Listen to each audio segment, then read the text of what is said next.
He's Guru. He's Guru.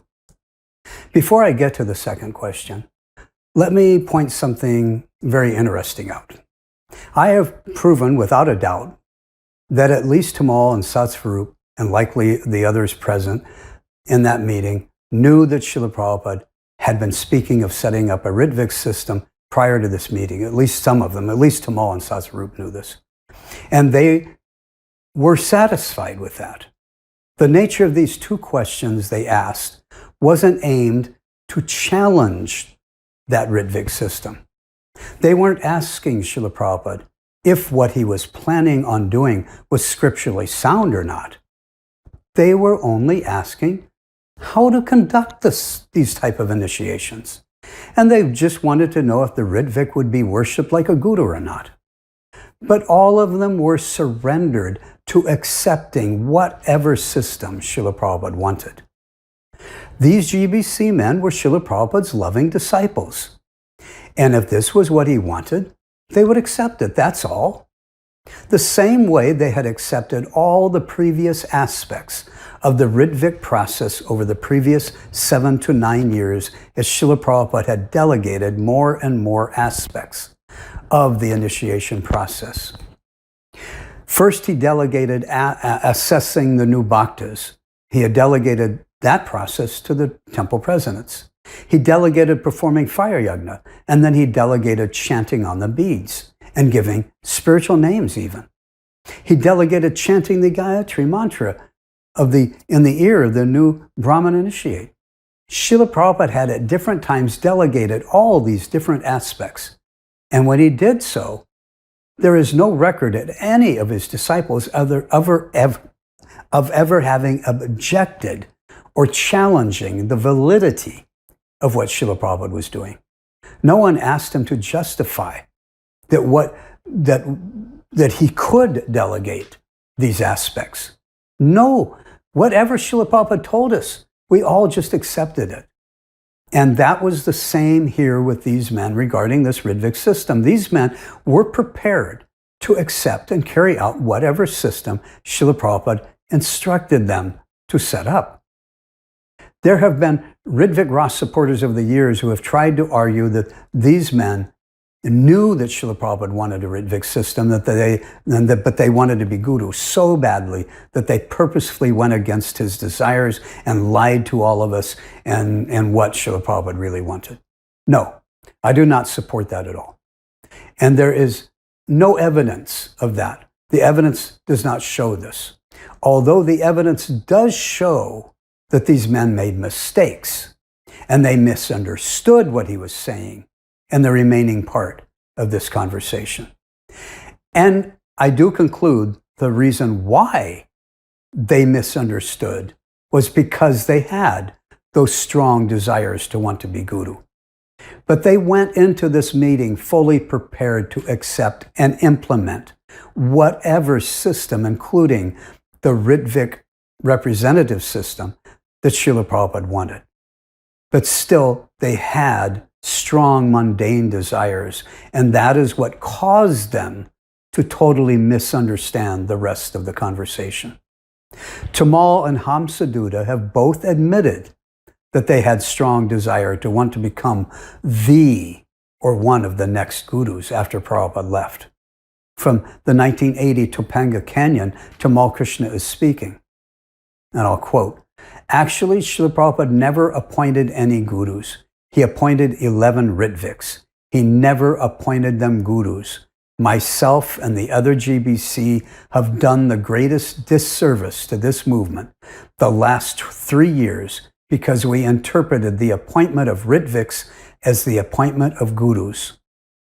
What actually happened was that Prabhupada mentioned he might be appointing some Ritviks, so the GBC met for various reasons, and they went to Srila Prabhupada, 5 or 6 of us, and we asked him, Srila Prabhupada, after your departure, if we accept disciples, whose disciples will they be, your disciples or mine? I can definitely say for myself, for which I humbly beg forgiveness from everybody, that there was definitely some degree of trying to control. This is the conditioned nature, and it came out in the highest position of all, guru. Oh, wonderful. Now I am Guru, and there is only 11 of us. You cannot show me anything on tape or in writing where Srila Prabhupada says, I appoint these 11 as gurus. It does not exist because he never appointed any gurus. That is a myth. End of quote. That is actually Tamal speaking in 1980. Now let's go to the second question on this topic, which was the fourth question on the written list of questions.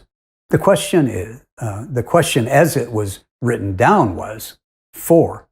What is the relationship of this person who gives this initiation to the person he gives it to? As I've explained, this question was written down prior to the meeting. It isn't that Satsvarup came up with this question after they asked the first question. And as I previously pointed out, this question was really asking about the relationship of the Ritvik who performs the ceremonies on behalf of the actual guru. The GBC wanted to know if that Ritvik priest would be worshipped the same as a guru. And that's what they really wanted to know. If the GBC want to claim that they were not asking about the Ritvik system, then this is a real zinger of a dumb question, because the way they worded it, they would have been asking what the relationship was of the actual guru who initiates his disciple. Like, duh, he's guru. Duh. But they were trying to ask what the relationship of the Ritvik priest was. And they hadn't heard that yet, right? If they were thinking that, if we were to understand that Prabhupada hadn't talked about a Ritvik system before, then this is the first time they heard it. But no, because they wrote this question down before the meeting. So, and you can see, the question doesn't make any sense if they're asking about a regular guru or a regular initiation. If Prabhupada hadn't talked about that yet, and they asked this question, what is the relationship of the person who gives initiation with the person who's initiated? That's a dumb question to ask, right? If it's about a regular guru who gives regular initiations. So then it's always been understood that they were asking about the Ritvik priest. But remember, this question was written down before the meeting, you see. So it proves that they were asking, that they knew about the Ritvik system before. But they just didn't word the question correctly. As I've previously pointed out, the way the question was written, but they were asking about this initiation, indicating that they weren't asking about a regular initiation. They were asking about this one, this Ritvik that you've been talking about, this Ritvik process. But Satsvarup made a small change to this question when he went to ask it. And that small mistake is what started setting these men into mistakenly thinking Srila Prabhupada was saying something totally different than what he was saying. Well, actually, no, that is not entirely true. The real beginning of their misunderstanding was not hearing and acknowledging the 5 key words after this is settled up. That is where they really started to getting everything wrong at that point. If they had properly heard those key words, they wouldn't have even been asking this second question. They would have realized the system wasn't settled up yet and anything could change until it's finally settled, so they wouldn't even bothered with the second question. So previously, Srila Prabhupada had asked various GBC men to perform initiation ceremonies on his behalf. He had previously asked these many times over the many years while he was still present, at least somewhere on the planet. He never instructed that they were to be given any special relationship. That there was to hold any special relationship between those men who performed the ceremonies on his behalf, or various aspects of the initiation procedures on his behalf, and those who were initiated. Sometimes the GBC men would chant on the beads rather than Srila Prabhupada. But Srila Prabhupada never encouraged the new initiates to hold that GBC with some special awe and reverence on the level of the spiritual master. But now that Srila Prabhupada will be leaving, the GBC appeared to be asking if that would change. Would those who perform the ceremonies and other procedural aspects on his behalf, would they have any special relationship with the new initiates? In other words, even though Srila Prabhupada will be that devotee's initiating guru, would these Ritviks now be given the respect and worship that is actually given to the Guru, since Prabhupada wasn't going to be there? That was really the question they intended to ask. But that is not what Satsvarup actually asked. Then what is the relationship of that person who gives the initiation and the His Guru? These men were a bit puzzled by his answer. It appears to them that Srila Prabhupada had just told them that these officiating Ritvik acharyas were the actual Guru? But that didn't add up. Officiating Ritvik would most likely mean one who performs ceremonies. The Ritvik is one who performs ceremonies and officiating, so they're doing it on behalf of the actual acharya, and they're not the actual Guru. But and that is what Srila Prabhupada had been telling Tamal, and Tamal had told at least some of the other GBC men that Srila Prabhupada, he would remain the actual Guru, and that the Ritviks would just perform the ceremonies on his behalf. But now it appears to them that Srila Prabhupada had just said that the Ritvik is the Guru. They were trying to ask Prabhupada about the Ritvik, what his relationship was, and Prabhupada said, he's Guru. Well, that is one way this could be taken. At least that is the way these men sort of understood it at the time. But there are two other possible understandings. One is that, well, Srila Prabhupada did originally refer to these men as Ritvik acharyas. And then here he just called them officiating acharyas. The word acharya and guru are synonymous. So within the title Srila Prabhupada is originally using, he included the word acharya, guru. But were they to be the actual Diksha Guru or just the assistant priest to the acharya? So yes, it may be that in May of 1977, when Srila Prabhupada was just forming his ideas for this Ritvik system, that he did give the title Ritvik Acharya, and then he gave the title officiating Acharya. So yes, he may have been considering them to be some sort of assistant to the Guru, where they would actually be referred to as some sort of assistant Guru. But that doesn't really make that much sense. Still, I'm trying to present, possible scenarios. So when they asked, what is the position? He's Guru. Well, he's some sort of Guru. He's not the actual Guru. We'll get to that in just a minute. But maybe he's some sort of Guru. Anyway, that is one possible scenario. The thing is that as Srila Prabhupada told these men right at the beginning, this Ritvik system, and how it's to work, how it's to be conducted, this wasn't settled up yet. After this is settled, then he will appoint some to act as some sort of Ritvik Acharya, some sort of Acharya, Ritvik Acharya, officiating Acharya. But as of May 28th, this wasn't settled yet. So even if in May of 1977, he was considering these Ritviks would be some sort of assistant Guru or whatever, Ritvik Acharya, then when he finally settled this with the July 9th letter, he changed their final and settled up title to Ritvik representative of the Acharya. He dropped the direct Acharya part of the title and settled on calling them representatives of the actual Acharya, which really, when you combine officiating Ritvik Acharya, it would mean a Ritvik representative of the Acharya. So even if in May, when this wasn't settled up yet, he was considered they would be called some sort of officiating Guru, by July, when he settled on the final system, that was no longer consideration. They were just to be Ritvik representatives of the Acharya. So this is one way we could view this.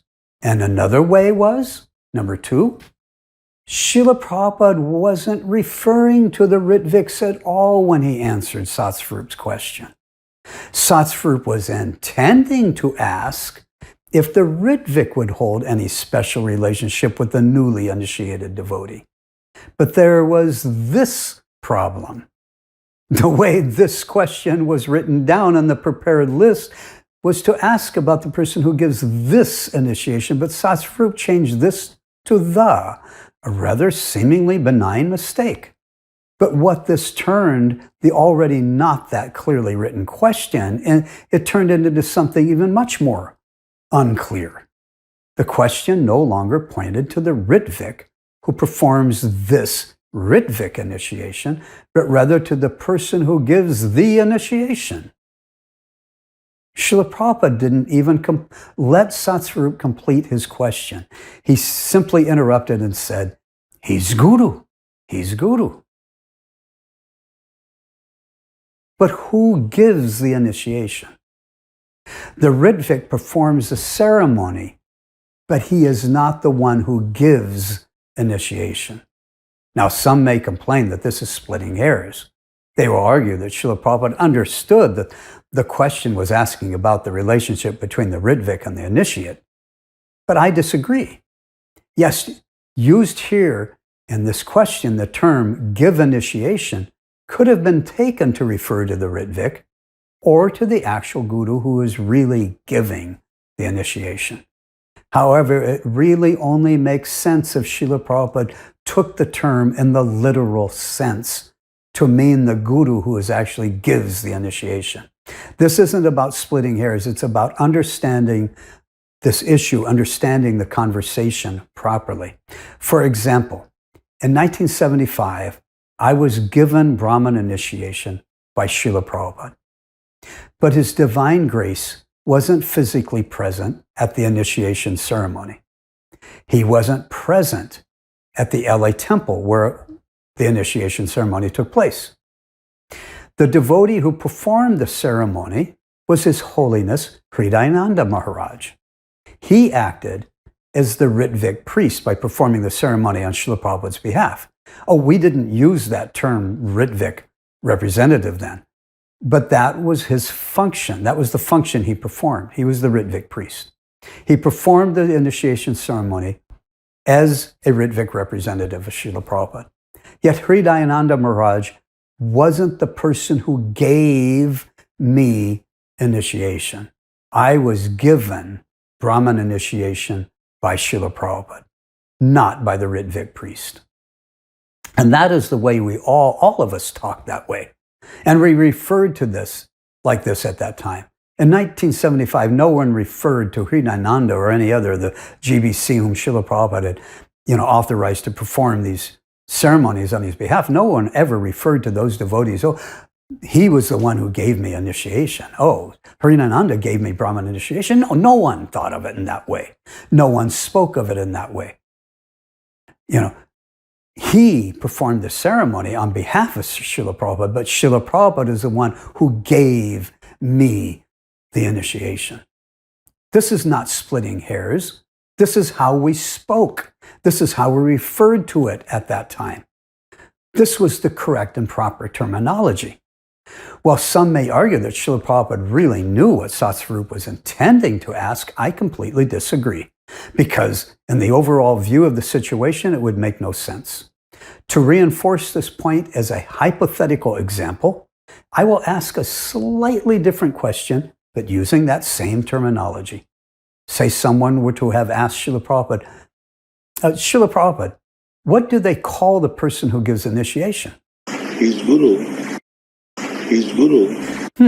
Using the same exact terminology of asking what we call the person who gives the initiation, we can easily see how the correct response would be, he's Guru.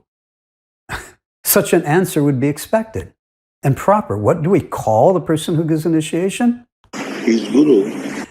What is the relationship of the person who gives the initiation? He's Guru.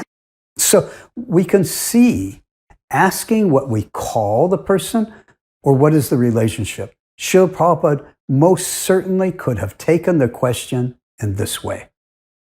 What if I were to have asked Srila Prabhupada, we'll get there. What if I were to ask Srila Prabhupada, what was the relationship of Hridayananda who performed my Brahman and thread ceremony? Srila Prabhupada would not have replied, he's Guru.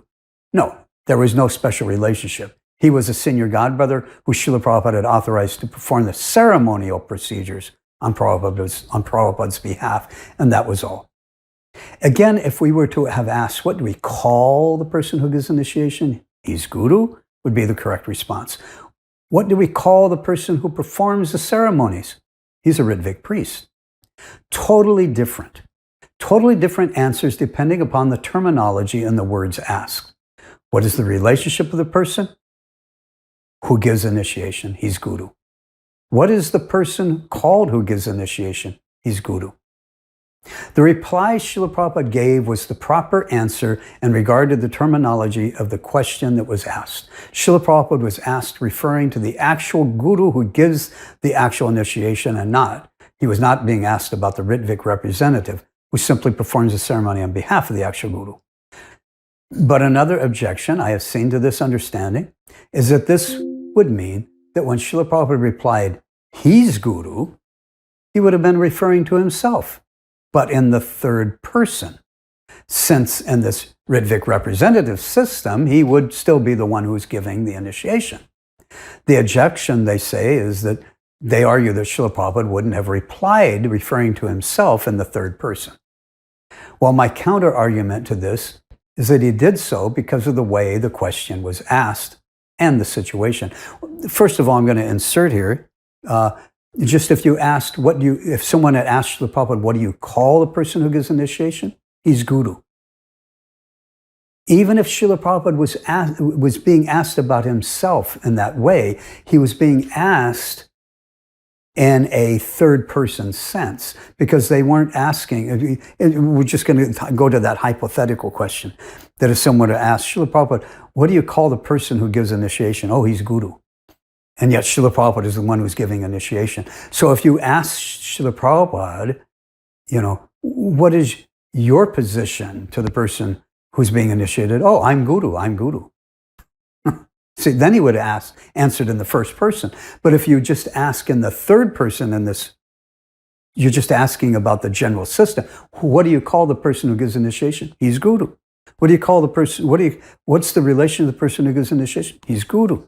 The situation was that the GBC had just asked a technical question about the process of how representative initiations would be conducted after Srila Prabhupada's departs. These men weren't addressing Srila Prabhupada personally. They had inquired about the system itself and not about Srila Prabhupada in a personal way. And the second question was again asking about that system. In that system, what is the relationship of the person who gives the initiation? Srila Prabhupada took it that they were asking about the system and not about him personally. And they were asking about the Guru in this third-party way. When Srila Prabhupada, he wasn't addressing Srila Prabhupada in the first person, he was addressing him in the third-person sense. And because, he didn't ask, what is your relationship? He asked, what is the relationship of that person who gives the initiation? Since Prabhupada would be the one giving the initiation, then the question was asking about him, but they weren't asking him in the first person sense. They were asking, Satsvarupa was asking in a third person sense, and therefore Srila Prabhupada answered it in the way it was asked. Just as if he would have someone asked, what do you call the person who gives initiation? And Prabhupada's giving the initiation, Prabhupada said, oh, he's Guru, but they were asking it in a third person sense, so Prabhupada would reply in a third person.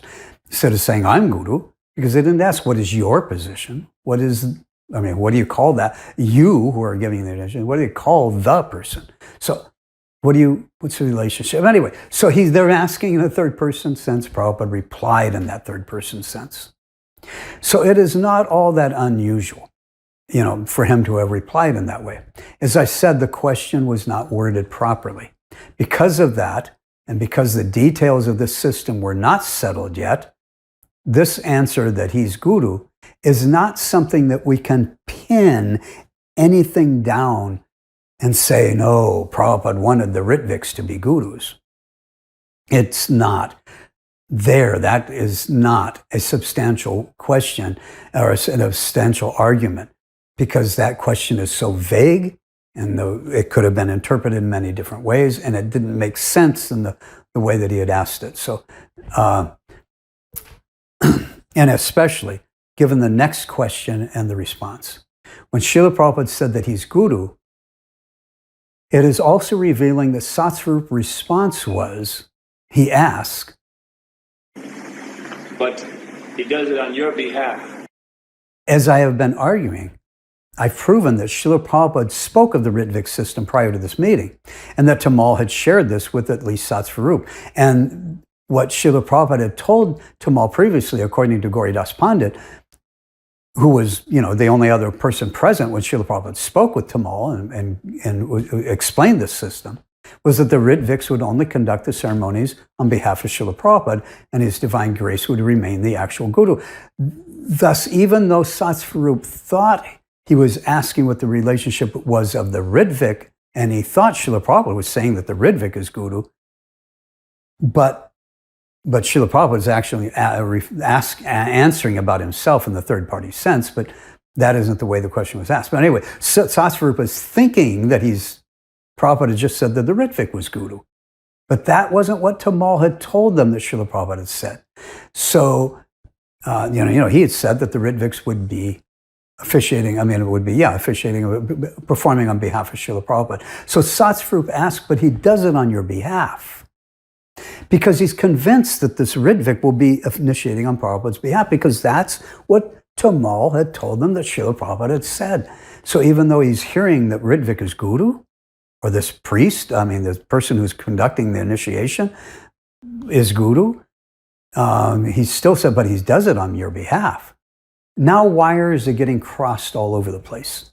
Satsvarup wires were crossed when he thought he was asking about the Ritvik, and Srila Prabhupada understood his question that he was talking about him, the person who gives initiation.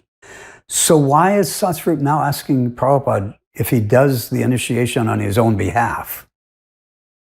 Well, Prabhupada answers, yes, but he knows now that they were not really, he knows what they were really asking. They were asking about the relationship they weren't asking about the relationship of the actual Guru, they were asking about the Ritvik, about themselves. Will they have a Guru-like relationship with those who they perform the ceremonies for? Now Srila Prabhupada is starting to understand what they're getting at. And he understands what they are really wanting to know. So he says, yes, the Ritviks will initiate on his behalf, and then he explains that in his presence, that is a formality. Prior to this meeting, Srila Prabhupada had only spoken of setting up an ongoing Ritvik representative system. When the GBC asked Tamal to go in and ask Srila Prabhupada who was going to be the next Acharya, Srila Prabhupada had told him he was going to set up a Ritvik system and he would remain the initiating Guru even after he departs. This is the only thing that Srila Prabhupada had talked about at that point up to then about how the initiations would continue. So when he dictated his final will, he instructed how the system of management for the society was not to change. Yet since he had announced that he would be leaving this world soon, he had not said anything about the next Acharya or the actual successors, Gurus. He had not given an instruction since regarding how any of disciples would become themselves actual Gurus. He had only spoke of the Ritvik system and how he would continue to act as Guru, to be giving the initiations via this authorized Ritvik system. But that wasn't going to be permanent forever and ever. At some point, when his disciple or some disciples become fully qualified, Srila Prabhupada will give them the order to become Guru, just like Bhaktisiddhanta did with Srila Prabhupada. That came decades later, after Srila Bhaktisiddhanta left this world. So Srila Prabhupada, but he hadn't settled up how the Ritviks part was to be conducted. But it is at this point in the conversation that Srila Prabhupada is understanding what these men are really asking. They're asking about themselves. How will they become actual gurus rather than just Prabhupada's Ritvik representative? Thus, Srila Prabhupada changes his focus away from the Ritvik system. Since that system was not settled yet anyway, there was really no point in continuing to talk about that for now. So Srila Prabhupada shifts his focus and begins speaking about those who will someday become actual or regular gurus. These are two entirely separate groups, the Ritvik representatives and the actual gurus. Srila Prabhupada is speaking about them totally separate from one another. But the GBC men present misunderstood.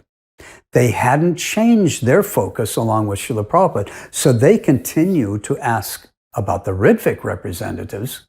Yet in the remaining part of this conversation, Srila Prabhupada was answering their questions as they pertained to the actual gurus, not the Ritvik representatives.